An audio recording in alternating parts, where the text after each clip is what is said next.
ओम शांति। आज की तारीख है 3/1/16 और आज हम सुनेंगे प्राण प्यारे मीठे मीठे दिलबर अव्यक्त बाप दादा की ज्ञान मुरली। तो रिवाइज कोर्स की तारीख है 10/1/79 79 की जनवरी मास की मुरली है और आज की ज्ञान मुरली का शीर्षक है अब वेस्ट और वेट को समाप्त करो।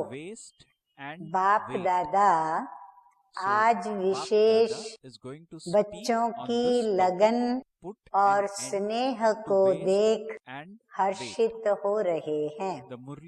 कैसे लगन से परवाने समान यानी परवाने सदृश बन करके क्षमा पर आए हैं। सभी परवानों की एक ही विशेष मिलन की लगन है। तो सभी अपने को शिव क्षमा पर फिदा होने वाले परवाने समझ रहे हैं ना।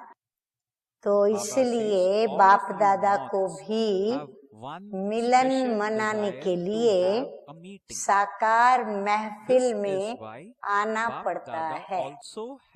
हम सभी परवाने क्षमा पे फिदा होकर मंगल मिलन मनाने आए हैं। तो बाप दादा को भी मिलन मनाने के लिए क्या करना पड़ा? साकार में जो परवानों की महफिल है उसके बीच में आना पड़ा है। हरेक के पुरुषार्थ की रफ्तार को देखकर बाप दादा जानते हैं कि हरेक यथाशक्ति मंजिल पर पहुंचने का संकल्प कर चल रहे हैं। बाप दादा हम सभी बच्चों के पुरुषार्थ की रफ्तार को देख रहे हैं और कैसे हम सभी बच्चे मंजिल पर पहुंचने के लिए अपनी रफ्तार को बढ़ाते हैं या कम करते हैं, तेज करते हैं या धीमी करते हैं। तो बाप दादा ये सब देख रहे हैं, परंतु हरेक के संकल्प को भी बाप दादा देख रहे हैं कि हरेक को मंजिल पर पहुंचने का संकल्प है। संकल्प एक है, मंजिल भी एक है, गाइड भी एक है, श्रीमत भी एक ही है। देखो चार बातें बाप दादा ने बताई। हम सभी ब्राह्मणों का संकल्प एक है, हम सभी बच्चों की मंजिल भी एक है और हम सभी को ले जाने वाला जो गाइड है वो भी एक ही है और जो हमें उस मंजिल पर पहुंचने के लिए श्रीमत मिल रही है वह भी एक ही है। फिर भी नंबरवार क्यों है? जब सब कुछ एक ही है तो फिर हम सभी नंबरवार क्यों हैं? है भी सहज मार्ग और वर्तमान स्वरूप भी सहयोगी का है। फिर स्पीड में अंतर क्यों है? बाबा कहते इतना सहज मार्ग है और बाप दादा का स्वरूप, साथियों का स्वरूप, सभी का सहयोगी का स्वरूप है। फिर स्पीड में, पुरुषार्थ की रफ्तार में इतना अंतर क्यों है? कोई नंबर 1 और कोई फिर 16,000 की माला का भी लास्ट मन का। तो ये कितना बड़ा अंतर हो गया। दोनों ही के पुरुषार्थ का समय और साथी एक ही है। हमें जो समय मिला है सभी को एक जैसा मिला है और हम सभी को जो साथी मिला है साथ में साथ देने वाला, मदद करने वाला, वो भी एक ही है। पढ़ाई का स्थान भी लास्ट अथवा फर्स्ट का एक ही है। चाहे बच्चा पहले से आके पुरुषार्थ करता है, अर्थात जो सीनियर्स हैं, और जो अभी नए नए लास्ट में आए हैं, वो भी सभी लास्ट वाले और फर्स्ट वाले सभी का पढ़ाई का जो स्थान है, बाबा कहते वो भी एक ही है। शिक्षक भी सभी का एक है, शिक्षा भी एक ही है। शिक्षक भी एक, तो उसके द्वारा मिलने वाली शिक्षा भी सभी को एक जैसी मिलती है। फर्स्ट वाले के लिए स्पेशल ट्यूशन भी नहीं है। फिर भी इतना अंतर क्यों? कारण क्या है? संगम युग के टाइटल्स भी बहुत बड़े हैं।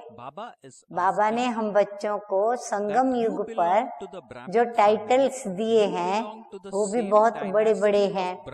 फर्स्ट अथवा लास्ट के टाइटल भी एक है। बाबा कहते ऐसा नहीं है कि फर्स्ट वालों के बड़े बड़े टाइटल हैं तो लास्ट वालों के छोटे टाइटल हैं। नहीं, टाइटल भी सभी को एक जैसे मिले हैं। मास्टर सर्वशक्तिमान, जैसे बाबा बता रहे हैं कि कौन से टाइटल, उसमें से कुछ टाइटल का वर्णन बाबा कर रहे हैं। मास्टर सर्वशक्तिमान, मास्टर नॉलेजफुल, फिर त्रिकालदर्शी, मास्टर जानी जाननहार। फिर भी लास्ट क्यों? कुल भी एक, और वो भी कौन सा कुल है? एक ही ब्राह्मण कुल। वंश भी एक ब्रह्मा के हैं, कर्तव्य भी एक है और विश्व कल्याण का ही है। फिर भी इतना अंतर क्यों? वर्षा भी बेहद के बाप का हर एक के लिए बेहद है, अर्थात मुक्ति और जीवन मुक्ति का अधिकार भी सभी के लिए समान है। फिर इतना अंतर क्यों? हाँ, बाबा बार बार ये अंतर क्यों पड़ा है वो पूछ रहे हैं। कारण क्या? बाबा भी कारण हम बच्चों से जानना चाहते हैं। बाप दादा ने सब बच्चों के पुरुषार्थ को देख मुख्य दो कारण देखे। अब बाबा हम बच्चों को कारण सुना रहे हैं, तो उसमें दो मुख्य कारण देखे। वो बाबा बताते हुए कहते हैं कि एक तो वेस्ट, अर्थात व्यर्थ गंवाना। एक तो हम बच्चे बहुत व्यर्थ काम करते रहते हैं, समय व्यर्थ गंवाते हैं, संकल्प व्यर्थ करते हैं, वाणी व्यर्थ चलाते, दृष्टि में व्यर्थ दृश्य देखते, वृत्ति में व्यर्थ सोचते, कर्म में कर्म व्यर्थ करते। तो व्यर्थ गंवाना। दूसरा वेट, अर्थात वजन ज्यादा, बोझ। बाबा कहते दूसरा है वेट। तो दो शब्द याद रखना बड़ा सहज है, वेस्ट और वेट, व्यर्थ और बोझ बढ़ाना। जैसे आजकल के जमाने में शारीरिक रोगों का कारण वेट जास्ती है। जितने जो मोटे होते हैं तो उनके अंदर उतनी बीमारियां पैदा होती हैं, या बीमारियां होती है या आती हैं। तो बाबा कहते जैसे आजकल के जमाने में शारीरिक रोगों का कारण वेट बतलाया जाता है, सर्व बीमारियों का निवारण फिर वेट कम करना है। तो सर्व बीमारियों का निवारण भी क्या बताते हैं कि वेट को कम करना। वैसे पुरुषार्थ की गति के लास्ट और फर्स्ट का कारण भी वेट कम न करना। बाबा कहते पुरुषार्थ की गति भी एक जैसी नहीं रहती। उसका कारण भी क्या है वेट कम नहीं करते, यानी व्यर्थ को कम नहीं करते। जैसे शरीर में भारीपन के कारण ऑटोमेटिकली बीमारियां उत्पन्न हो जाती हैं, वैसे आत्मा के बोझ से आत्मिक रोग भी स्वतः ही पैदा हो जाते हैं। वैसे बाबा कहते हैं आत्मा के अंदर भी जब बोझ आ जाता है तो रोग भी स्वतः ही पैदा हो जाते हैं। सबसे ज्यादा वेट बढ़ने का कारण, जैसे शारीरिक हिसाब से ज्यादा वेट बढ़ने का कारण सड़ी हुई चीजें कहते हैं, वैसे यहाँ भी सड़ी हुई वस्तु अर्थात बीती हुई बातें जो न सोचने की है अर्थात न खाने की है, ऐसे सड़ी हुई बातों को बुद्धि द्वारा स्वीकार कर लेते। बाबा कहते जैसे जंक फूड बहुत खाते हैं या न खाने वाले पदार्थ खाते रहते हैं, तो ये सब खाने से वेट बढ़ता है। वेट बढ़ने से बीमारियां बढ़ती है, रोग उत्पन्न होते हैं। ऐसे बाबा भी कहते हैं कि बच्चे भी क्या करते हैं कि जो बीती हुई बातें हैं जिनको सोचना नहीं है अर्थात जिनको स्वीकार करके और उस पर सोचना नहीं है, तो ऐसी सड़ी हुई बातों को स्वीकार कर लेते हैं बुद्धि से, फिर सोचते रहते हैं उस पर अर्थात व्यर्थ सोचते हैं। अथवा हर आत्माओं की कमियों व अवगुणों को स्वयं में धारण करना, इसको भी सड़ी हुई वस्तु कहेंगे। अब बाबा सड़ी हुई वस्तु किसको कहेंगे वो भी बता रहे हैं कि सभी की कमियां देखना, कमजोरियां देखना और उनके अवगुणों को देखना, सिर्फ देखना ही नहीं परंतु उसको ग्रहण करना अर्थात धारण करना, उसको सड़ी हुई वस्तु कहेंगे। तली हुई वस्तु खाने में बड़ी अच्छी लगती है, अपनी तरफ आकर्षण भी बहुत करती है, ना दिल होते भी थोड़ा सा खा लेते हैं। जितना ही आकर्षण वाली होती है उतना ही नुकसान वाली भी होती है। बाबा कहते वेट बढ़ने का कारण तली हुई चीजों को खाना ज्यादा, और वो चीजों में आकर्षण भी होती है, फिर वो चीजें खाने की दिल भी करती है, फिर कैसे भी करके थोड़ा सा खा भी लेते हैं और फिर खा लेते हैं तो नुकसान भी होता है। वैसे यहाँ फिर आकर्षण की चीजें हैं एक दो द्वारा, ध्यान से सुने सभी, यहाँ फिर आकर्षण की चीजें हैं एक दो के द्वारा व्यर्थ समाचार सुनना और सुनाना। रूप रूरिहान का होता, कहने में क्या कहेंगे, हम आपस में बाबा की बातें करते हैं, हम रू रिहान करते हैं, तो रूप रू रिहान का होता, लेन देन करने का होता, लेकिन उसकी रिजल्ट एक दो के प्रति घृणा दृष्टि हो जाती है। फिर अवगुणों का वर्णन करते करते घृणा भाव में आ जाते हैं, समझते हैं कि मनोरंजन है। हाँ, बातें बड़ी रोचक लगती हैं, मजा आता है, आकर्षण है, तो उनको लगता है कि बड़ा मनोरंजन है, लेकिन अनेकों के मन को वो रंज करते हैं। लेकिन जिसके विषय में वो बातें करते हैं अवगुणों की, उनको तो रंज पहुंचता है जब पता चलता है, तो यानी दुख होता है। तो बाहर का रूप आकर्षण का है, लेकिन रिजल्ट गिराना है। बाहर में देखो तो रूप बड़ा आकर्षित करने वाला, लेकिन रिजल्ट में क्या है, उस व्यक्ति को दूसरी व्यक्ति की नजर से नीचे गिराना हो जाता है। तो ऐसी बुद्धि, ऐसी बातों को बुद्धि के द्वारा धारण करना अर्थात स्वीकार करना, इस कारण से आत्मा के ऊपर वेट बढ़ जाता है। जैसे शारीरिक वेट बढ़ने के कारण दौड़ नहीं लगा सकेंगे।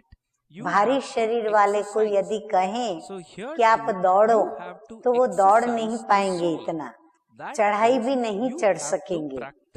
वैसे यहाँ भी पुरुषार्थ में तीव्र गति वो प्राप्त नहीं कर सकते। हर कदम में चढ़ती कला का अनुभव नहीं कर सकते। कितना बड़ा भारी नुकसान जो बाबा सुना रहे हैं कि पुरुषार्थ में तीव्र गति नहीं प्राप्त कर सकते और हर कदम में चढ़ती कला का भी अनुभव नहीं कर सकते। वजन भारी वाले हर स्थान पर सेट नहीं हो पाते। जो वेट वाली आत्माएं हैं, ऐसे व्यर्थ गंवाने वाली जो आत्माएं हैं, वो किसी भी स्थान पर अपने को सेट नहीं कर पाती। तो जैसे भारी वजन वाले को चलते चलते एक तो रुकना पड़ता है, दूसरा सहारा लेना पड़ता है।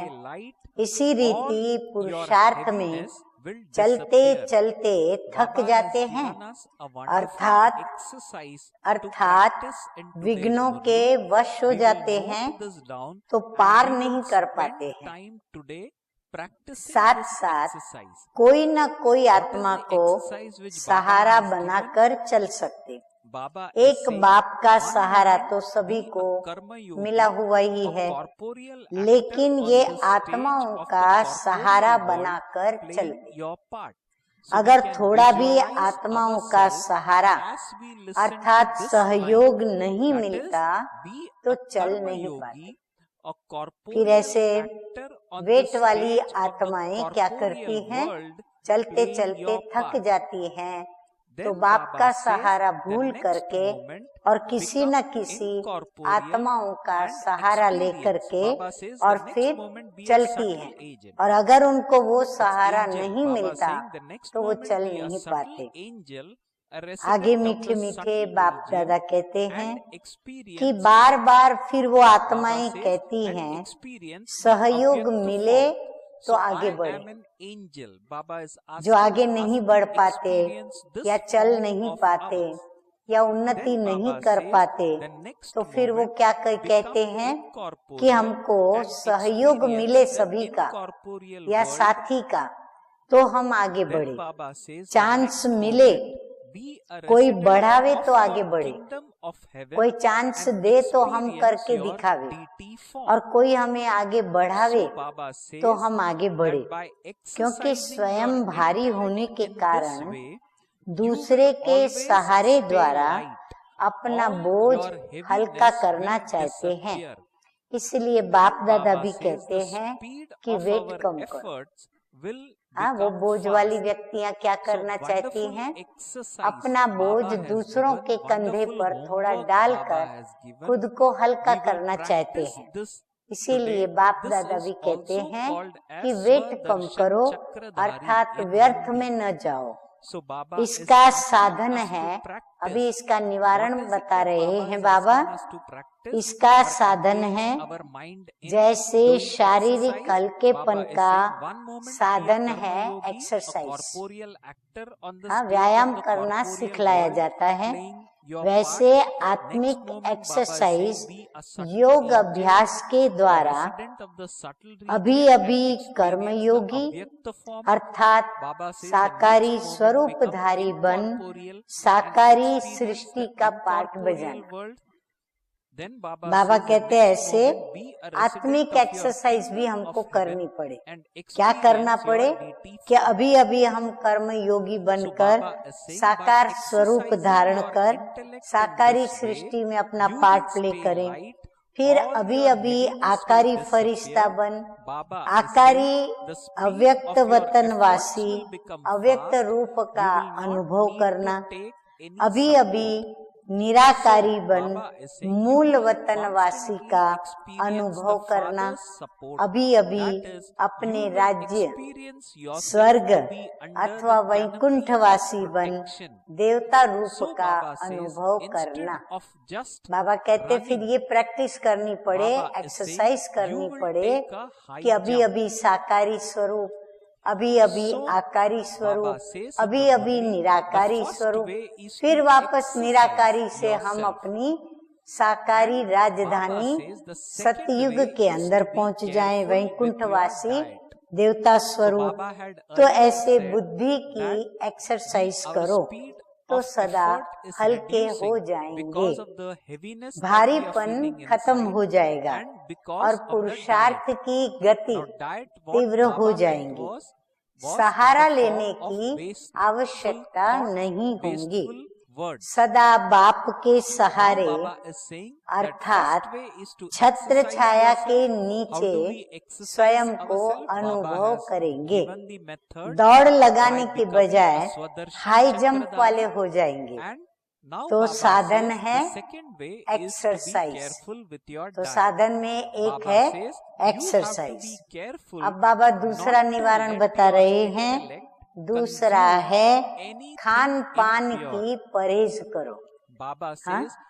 फिर बुद्धि द्वारा, अब खान पान की परहेज की परिभाषा, हाँ, जो आत्मिक एक्सरसाइज करने वाले हैं बताते हुए बाबा कहते हैं कि बुद्धि द्वारा भी कोई भी अशुद्ध वस्तु का सेवन करना अर्थात धारण करना, इसकी परहेज करो। कोई किसी का अवगुण सुनाता है, कमी सुनाता है, तो उसकी परहेज करें। माना हम वो नहीं सुने, ना ही मुख से बोले। जो सुनाया सड़ी हुई और तली हुई वस्तु का सेवन नहीं करो। दूसरा वेस्ट न करो। दूसरा बाबा कहते हैं जो भी धारण करना है उसे धारण करो, परंतु जो धारण करने की चीजें हैं उनको वेस्ट न करो। क्या वेस्ट करते हो, क्यों वेस्ट करते हो? जो वस्तु जैसी मूल्यवान है उसको वैसे यूज न करना, इसको भी वेस्ट कहा जाता है। अब वेस्ट किसको कहा जाता है वो भी बाबा ने बताया कि जो वस्तु की जो कीमत है, मूल्य है उसका, उसको उसी मूल्य को जानकर, समझकर और उसको यूज नहीं करते तो बाबा कहते हैं उसको भी वेस्ट कहा जाता है। बाप द्वारा इस समय संगम युग का खजाना मिला है। संगम युग का सेकंड अनेक पदमों की वैल्यू का है। हम अनेक पदम कमाने के बजाय वो सेकंड व्यर्थ में गंवाएंगे तो हमारा खजाना जमा कैसे होगा? सेकंड को भी स्वयं के प्रति व सर्व के प्रति पद्मों के मूल्य समान यूज नहीं किया, यह भी वेस्ट किया। अर्थात जैसा मूल्य है वैसे जमा नहीं किया।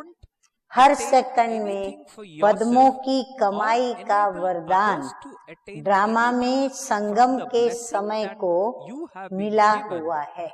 बाबा कहते संगम को कितना बड़ा भारी वरदान मिला है कि एक सेकंड में हम पद्मों की कमाई कर सकते हैं।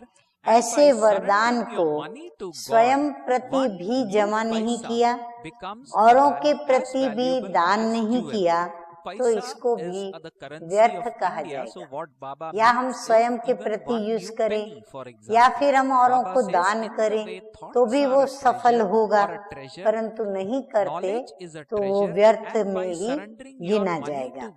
अब ऐसे नहीं समझो कि कोई पाप तो नहीं किया व कोई भूल तो की नहीं, लेकिन समय का लाभ न लेना ये भी व्यर्थ है।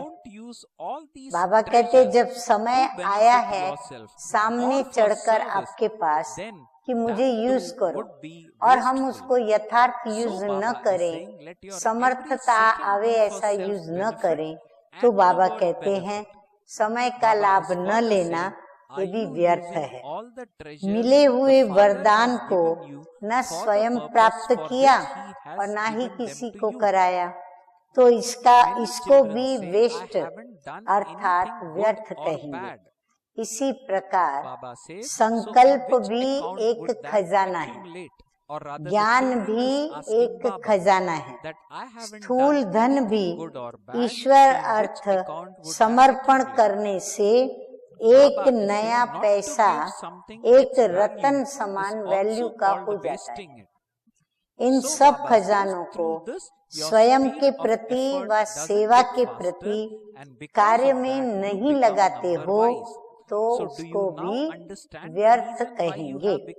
बाबा ने ज्ञान, संकल्प और स्थूल धन उनको भी कैसे हमें सेवा में लगाना है जिससे वो हमारा सफल भी हो, जमा भी हो और आगे के लिए भी हमारे पास वो सामर्थ्य ऐसा लावे जो हम सेवा में उसे यूज कर सके। तो बाबा कहते हैं हर सेकंड स्व कल्याण व विश्व कल्याण के प्रति हो। ऐसे सर्व खजाने बाप ने जिस प्रति दिए हैं उसी कार्य में लगाते हो। बाबा ने ये सब खजाने क्यों दिए हैं? सेवा के कार्य में लगाने के लिए। जो जिस समय लगाना है उसको उस समय बाबा पूछ रहे हैं कि लगाते हो। कई बच्चे कहते हैं ना अच्छा किया न बुरा किया, न व्यर्थ गंवाया न हमने कमाया, तो फिर वो किस खाते में गया? कमाया नहीं तो बैंक बैलेंस भी नहीं हुआ और व्यर्थ में भी नहीं गंवाया तो वो किस खाते में गया? तो वैल्यू न रखना इसको भी व्यर्थ कहेंगे, अर्थात हमने वैल्यू नहीं रखी। इस कारण पुरुषार्थ की रफ्तार तीव्र नहीं हो पाती और इसी कारण नंबरवार बन जाते हैं। ये जो शुरू में बाबा ने अनेक बातें बताई कि ज्ञान सुनाने वाला एक, ज्ञान भी एक, जहाँ पढ़ते हैं वो स्थान भी एक, मंजिल एक, रास्ता एक, राह दिखाने वाला एक, सारी बातें बाबा ने एक की बताई। और इतना सब बताने के बाद बाबा ने प्रश्न पूछा बार बार कि फिर भी बच्चे नंबरवार क्यों? कोई फर्स्ट नंबर आता है तो कोई 16,108वां माना लास्ट नंबर आता है, तो ऐसा क्यों? तो बाबा ने समझा दिया कि किस कारण से हमारे पुरुषार्थ की रफ्तार धीमी हो जाती या तीव्र नहीं हो पाती और हम नंबरवार बन जाते हैं। तो अब समझा नंबरवार बनने का कारण क्या हुआ? वेट और वेस्ट, दो शब्द पक्के कर लें, वेट और वेस्ट। इन दोनों बातों को अब समाप्त करो तो फर्स्ट डिवीजन में आ जाएंगे, नहीं तो जास्ती वाले को फिर वेट करना पड़ेगा, यानी इंतजार करना पड़ेगा। फर्स्ट राज्य के बजाय सेकंड राज्य में आना पड़ेगा। इंतजार करेंगे तो उतना समय जाएगा, समय गया माना सतयुग का समय निकल जाएगा, वो सतयुग में नहीं आ पाएगा, फिर वह सेकंड राज्य में उसको आना पड़ेगा। वेट करना पसंद है, वह सीट लेना पसंद है। सतयुग में भी हमारी 8 राजधानियां चलेंगी।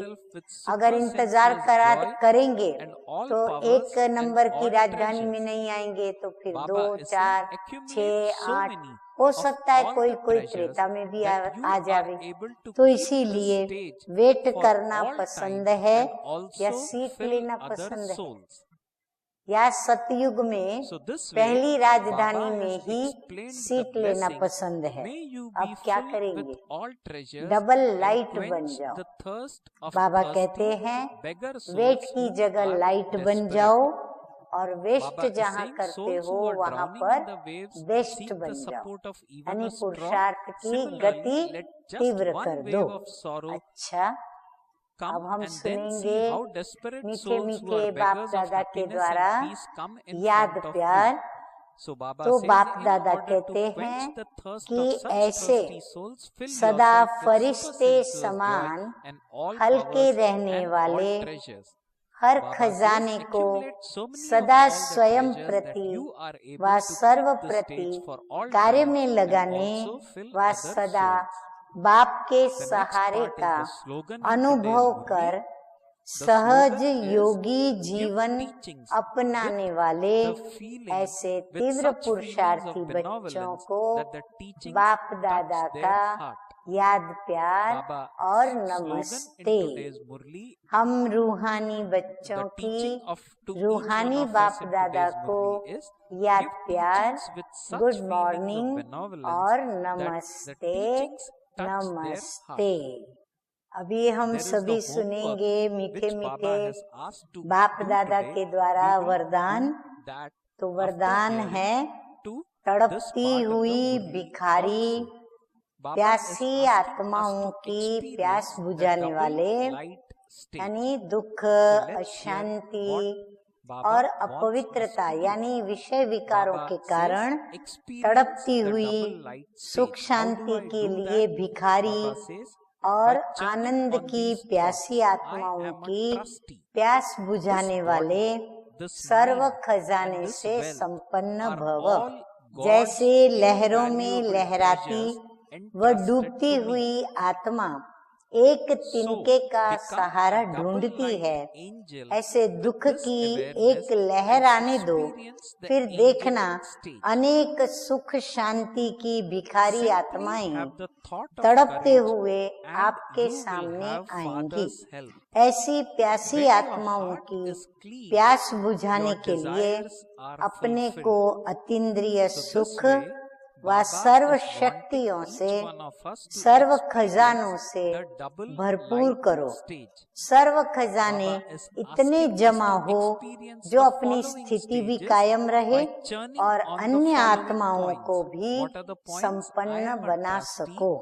स्लोगन है कल्याण की भावना रख, शिक्षा दो तो शिक्षाएं दिल से लगेंगी। भावना शुभ रखेंगे कि इनका कल्याण हो तो फिर वो शिक्षा भी जो है वो उनको दिल से लगेगी, अर्थात वो ग्रहण करेंगे। अब डबल लाइट स्थिति का आज बाप समान क्या अनुभव करेंगे? मैं ट्रस्टी हूँ। जैसे ब्रह्मा बाबा ट्रस्टी बन करके चले, ये तन मन और ये धन सब परमात्मा की अमानत है। इस स्मृति से डबल फरिश्ता बन लाइट स्वरूप फरिश्ता स्थिति का अनुभव करो। सिर्फ हिम्मत का संकल्प आपका, सिर्फ हिम्मत का संकल्प आपका तो मदद बाप की। बाबा कहते हैं दिल साफ तो मुराद हासिल हो जाएगी। अच्छा, ओम शांति।